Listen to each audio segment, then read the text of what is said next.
Earlier this year, Iowa Governor Kim Reynolds signed a bill ending the need for a permit to buy a handgun or carry a concealed weapon in the state. Now, that law is set to go into effect tomorrow. KCAU 9 reporter Jason Takhtadjian explains how that law could impact the gun business and how law enforcement is preparing for the change. The details in our top story tonight at 10. House Bill 756 passed earlier this year and goes into effect July 1st. Although this law makes it easier to buy a handgun, there will be stiffer penalties for those who break the law.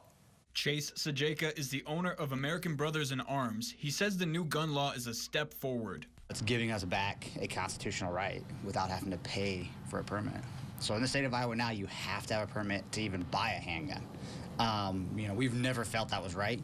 You should be able to come in, do a background check, and leave that day with that gun. And Sajeka says the new law will lead to more background checks.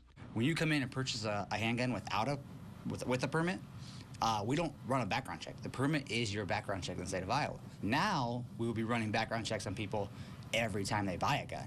Tim Grover is the owner of RevTech. He says he's concerned people won't take gun training courses anymore because permits are no longer required.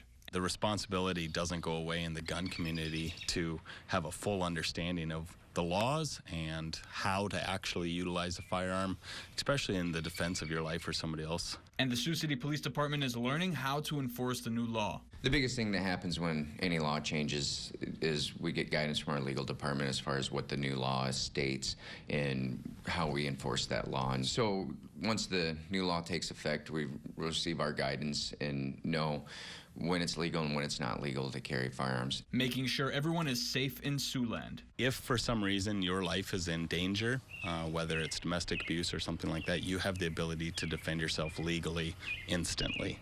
But with the new law comes stiffer penalties. Sajeka told me that if you sell a gun to someone that can't own a gun, that is now a felony charge when it used to be a misdemeanor. Jason Takhtadjian, KCAU 9 News.